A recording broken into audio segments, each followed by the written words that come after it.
মনসাব শেওড়াগুড়িতে BJP panchayat সদস্যের বাড়ি ভাঙচুর এবং লুটের অভিযোগ তৃণমূলের বিরুদ্ধে। রবিবার এমনটাই অভিযোগ করলেন নজিরহাট 2 নম্বর গ্রাম পঞ্চায়েতের 37 নম্বর বুথের বিজেপি দলের পঞ্চায়েত সদস্য জ্যোতিকা বর্মন। তার অভিযোগ, তৃণমূল কংগ্রেস আশ্রয় দুষ্কৃতীরা তার বাড়ি ভাঙচুর, আলমারি থেকে সোনার গয়না এবং নগদ 50,000 টাকা লুট করে পালিয়েছে। এই ঘটনায় চাঞ্চল্য ছড়িয়েছে গোটা এলাকা। জ্যোতিকা বর্মন আরো জানিয়েছেন, তিনি সাহেবগঞ্জ থানায় এই ঘটনায় বিস্তারিত তথ্য জানিয়ে লিখিত অভিযোগ দায়ের করবেন। কালকে রাত্রি 11:30 নাগাদ আমার বাড়িতে হামলা করে টিএমসি দুষ্কৃতীরা। বিজেপি করিস। আমি তখন ঘরের মধ্যে চুপচাপ ছিলাম।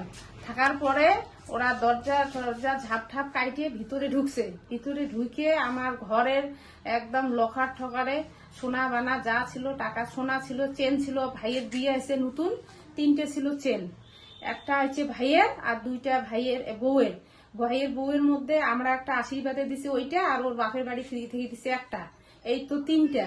আর কানের আছে 3 জোড়া, হাতের আছে, আর টাকা ছিল 50,000।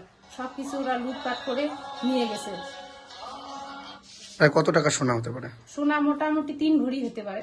আপনি কি চিনতে পেরেছেন? আমি চিনতে পারিছি, কিন্তু গলার আওয়াজটা টের পাইছি, কিন্তু আমি তো ওই মুহূর্তে বিরেতে পাইনি। বিরেলে তো আমাকে শেষ করে পাইতো। অন্যদিকে উত্তরবঙ্গ উন্নয়ন মন্ত্রী উদয়ন গুহ বলেন, তিনি কলকাতায় বসে টের পেয়ে গেলেন তৃণমূলরা ভাঙচুর করেছে। তৃণমূলের কোন লোক জ্যোতিকা বর্মনের বাড়ি কেন ভাঙচুর করতে যাবে?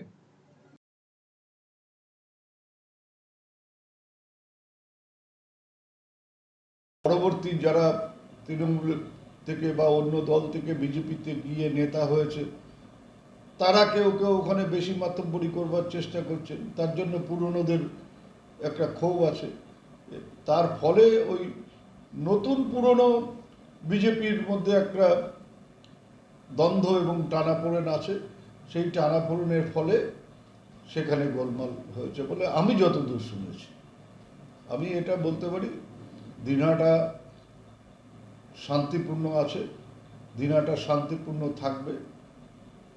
আগ বাড়িয়ে কেউ কোনো গোলমাল করতে না এলে দিনহাটায় কোনো গোলমাল হবে না, এটা আমরা গ্যারান্টি দিয়ে বলতে পারি। রায়গঞ্জবাসীদের জন্য সুখবর, যারা দীর্ঘদিন ধরে পেটের সমস্যায় ভুগছেন তাদের জন্য রায়গঞ্জ দিশারিতে আসছেন ব্যাঙ্গালোরের প্রখ্যাত গ্যাস্ট্রোএন্টারোলজিস্ট ডাক্তার ইরশাদ আলী, এইচএমডি, ডিএনবি। এখন থেকে প্রতি মাসে নির্দিষ্ট দিনে ডাক্তারবাবুকে দেখাতে আজই যোগাযোগ করুন দিশারি হেলথ কেয়ার, উকিলপাড়া, রায়গঞ্জ শাখায়।